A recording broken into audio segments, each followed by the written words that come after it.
Welcome to Beacon Pines. For many years, this valley had been a small mining outpost. It wasn't until Sharper Valentine built his fertilizer company that Beacon Pines was established. Over the next 30 years, the town had grown and prospered, until the foul harvest and his sudden death. In the 6 years since, everyone was simply trying to get by.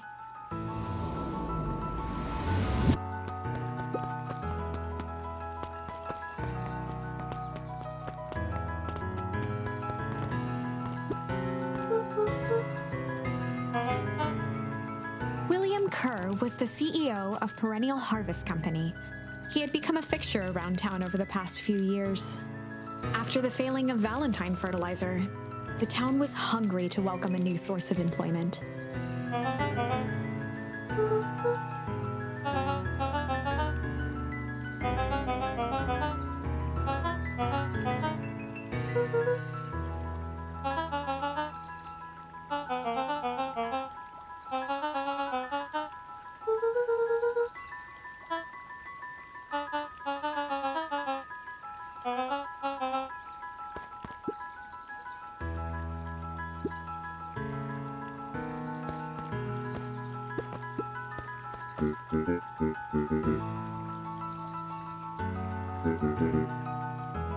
Mayor Augustus Valentine was not busy.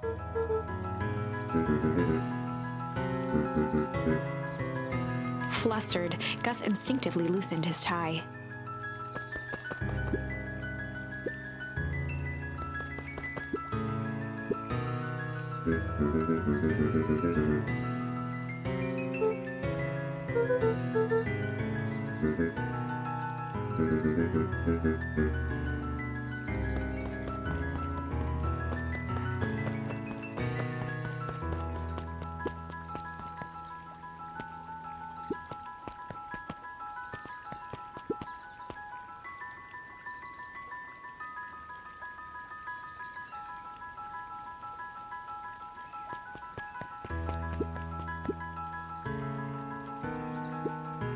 Mr. Sinclair continued snoring and lifted one eyelid just enough to see who it was, a tactic he often used to avoid undesirable conversation.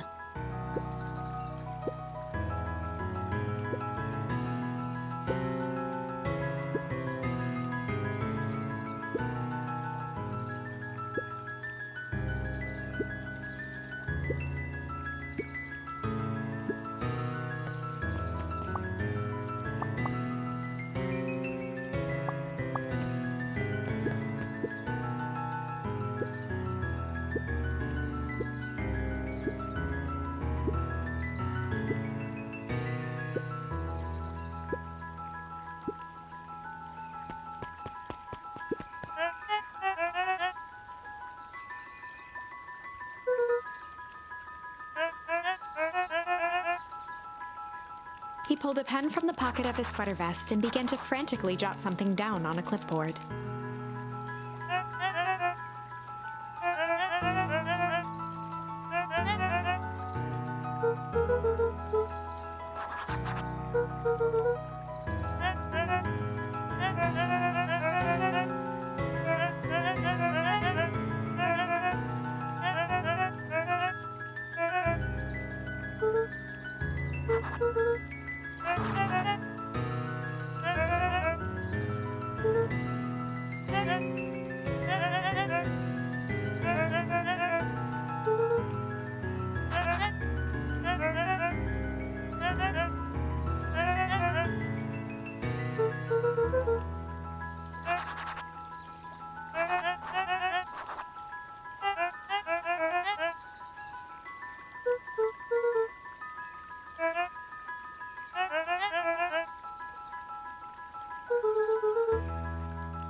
Pete stopped scribbling and glanced up from the clipboard.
Whenever Luka saw his dad's chair by the pond, it reminded him of the days they'd pack up a couple of sandwiches and fish until sundown.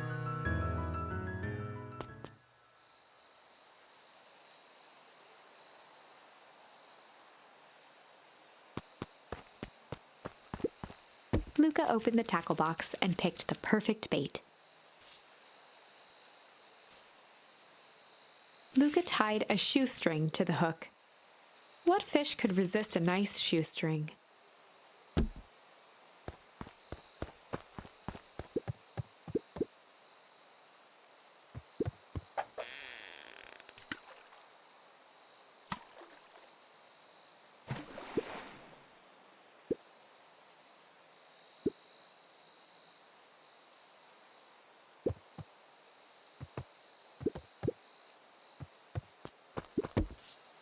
Luka gently baited a feather onto the hook, good for skimming the surface.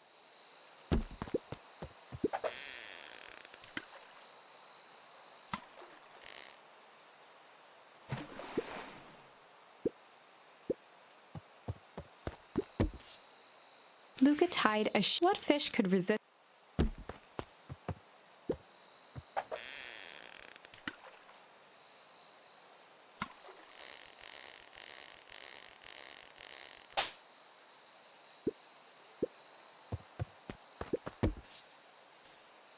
Luka gently, good for skimming.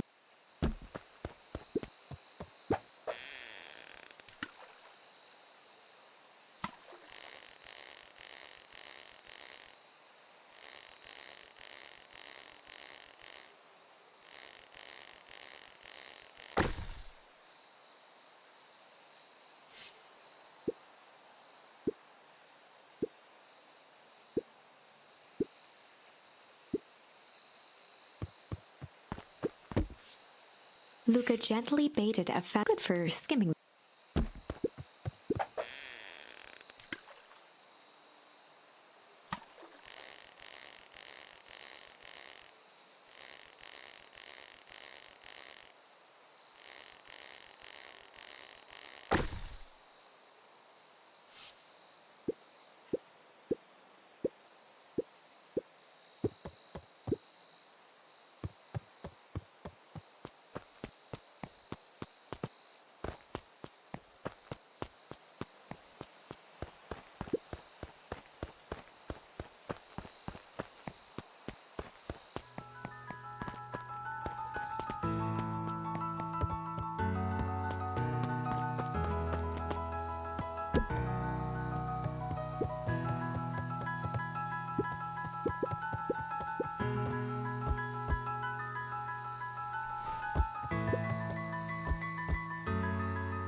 Luka's winter coat decommissioned for the summer.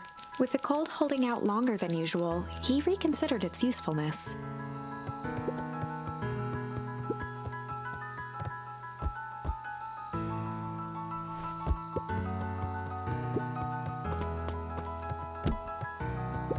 After Luka's father had passed, Rollo became obsessed with them building their own Hank atomic star scraper. It was some time before Luka realized it was Rollo's way of keeping him occupied. On certain nights, when the clouds were just right, the boys could tune into strange patterns of static. Rollo thinks it's aliens. He always thinks it's aliens.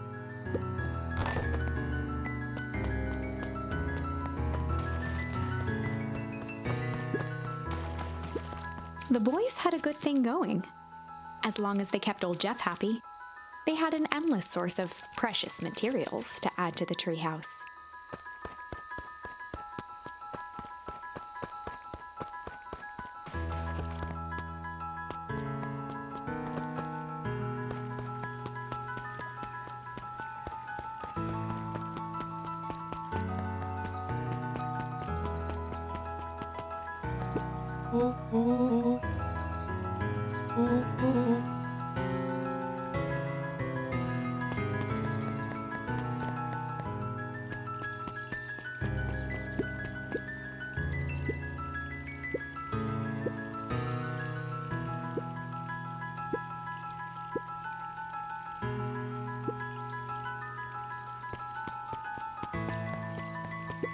Holden Wilder ran the local paper of record, the Beacon.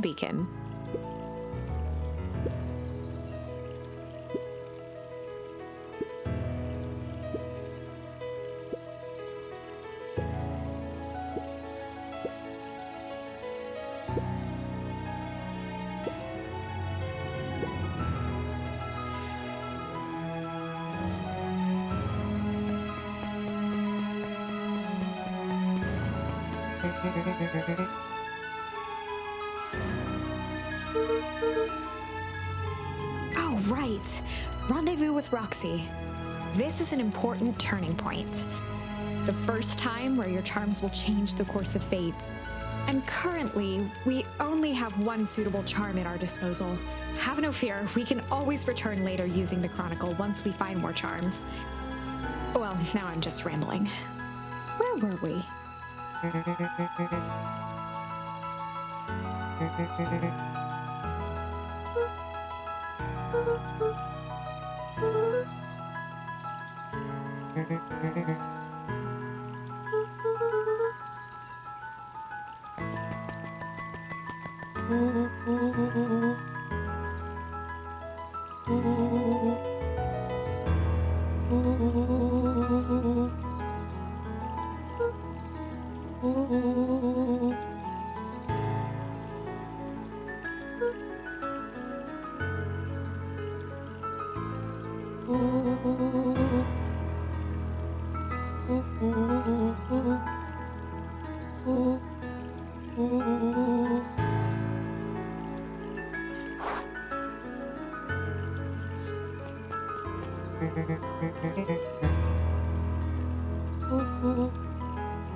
Rollo froze as Roxy took a step toward him, cracking her knuckles. Luka knew he had one chance to save his friend from being dragged home.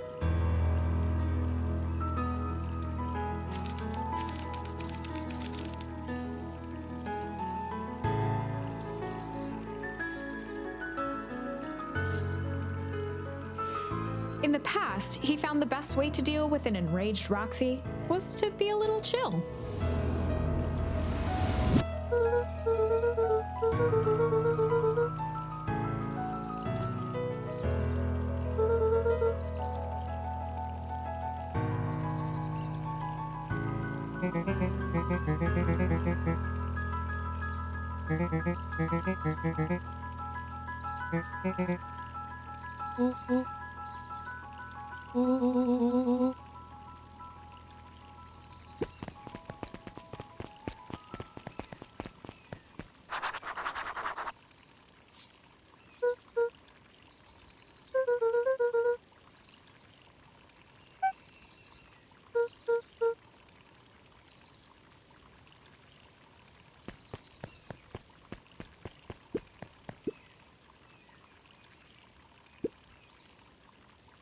A bit much, if you ask me.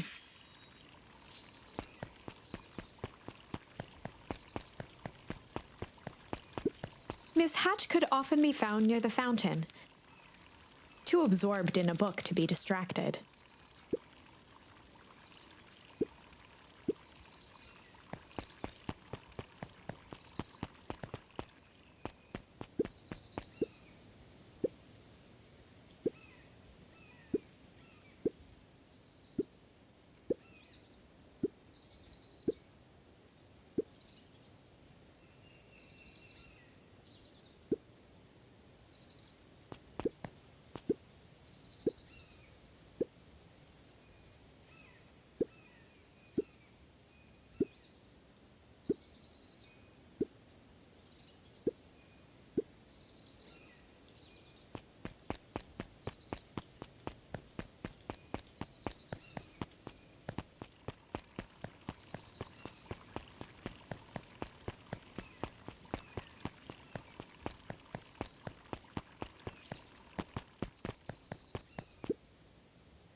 Jeff's hardware closed down about a year ago.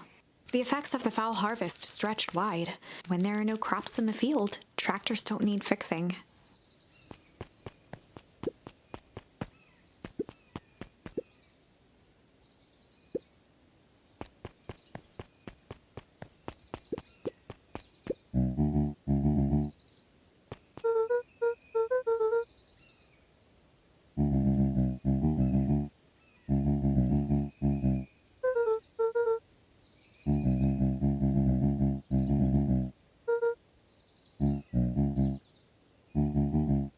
A promise Gran regretted the second it was made.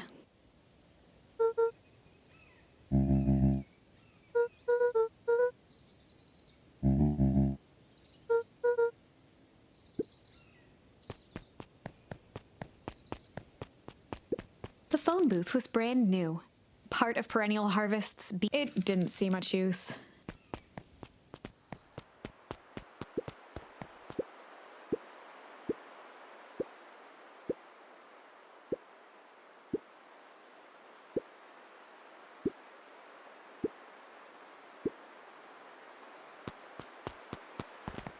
The path led into a small hollow at the edge of Weepwood.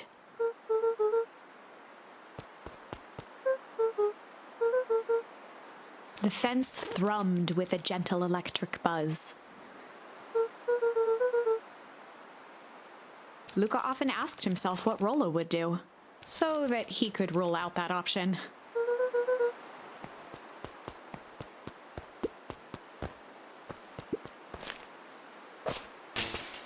As sparks flew from the fence, the light atop that section shut. 2 bulbs remained.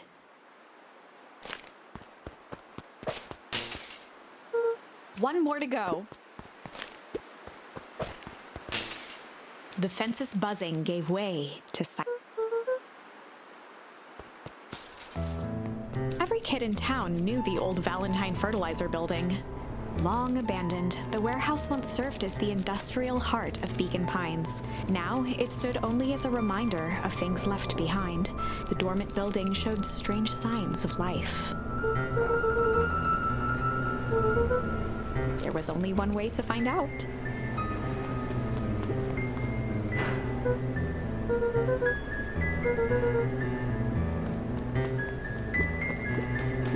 nose emitted a subtle sound. It was actively draining some kind of liquid. The water looked almost dizzy. It flowed slowly into the woods.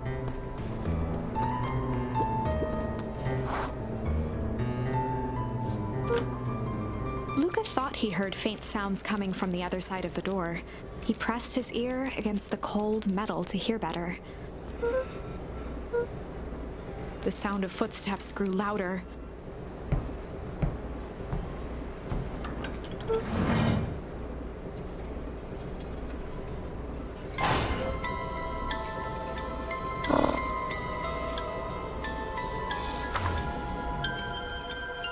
The heavy steel door knocked Luka to the ground.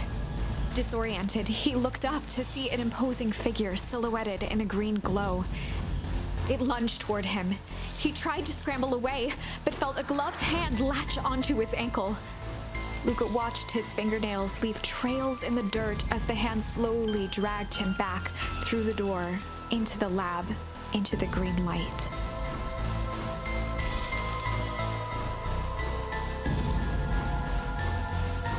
This is a story about change. It was far from the sort of change Luka imagined for himself. But change is, after all, a dangerous animal. The end? I probably should have warned you about this.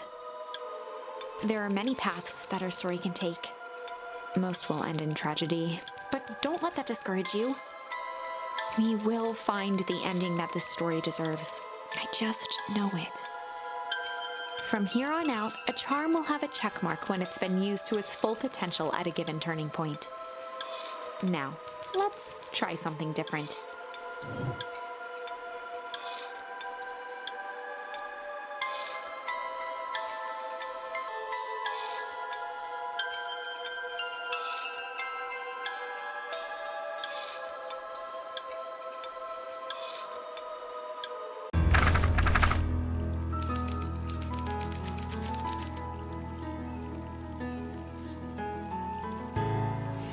In the past, he found the best way to deal with an enraged Roxy was to be a little shit.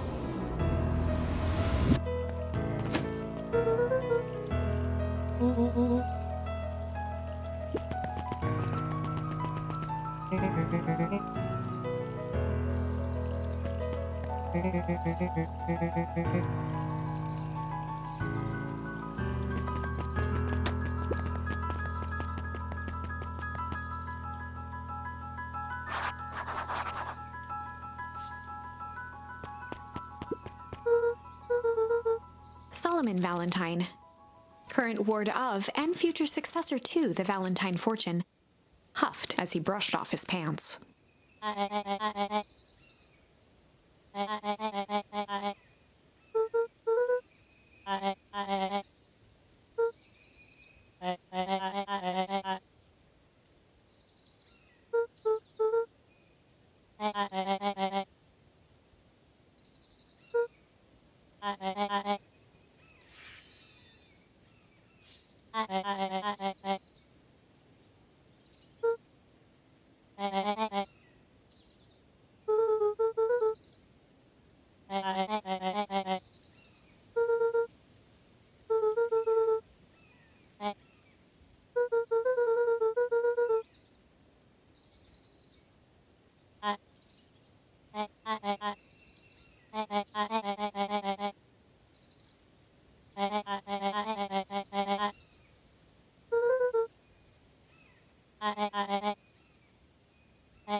Solomon trifled a gesture toward the approaching heiress Valentine.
As the glowing windows of the old warehouse came into view, Rollo began to bounce excitedly.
The boy sat petrified under the weight of the bag.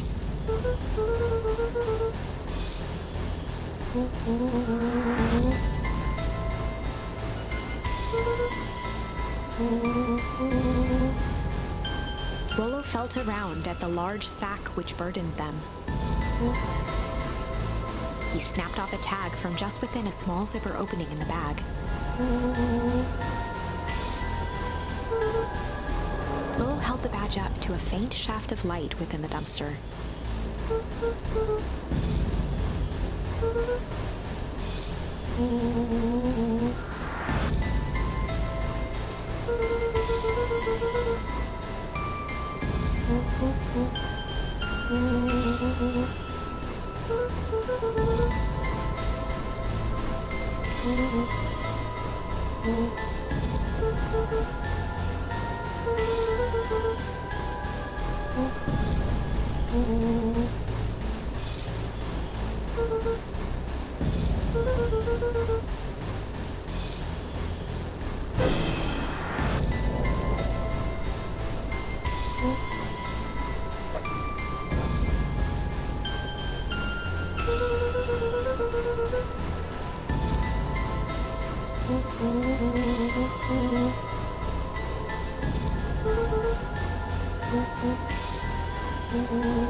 Luka sat in the dark, tracking the sound of Rollo's footsteps as he ran.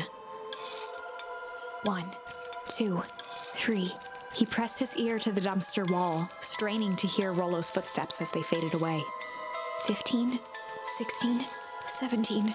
He tried not to think about the contents of the dumpster as he counted. 35, 36, 37. The thick stench made it hard to breathe. Screw it, that's long enough. Luka carefully lifted the lid and peered out. Nothing. No sign of Rollo. No sign of the man in the yellow suit. Time to haul ass. Luka clambered from the dumpster, stumbling to his knees. He was up like a shot and running, sprinting toward home as fast as he could. Beacon Pines flew by, blurred by the tears that welled up in his eyes. He wouldn't remember getting home at all that night. Throwing his front door open, storming up the stairs to his room and surrendering to sleep almost as abruptly as he hit his pillow. Chapter 3.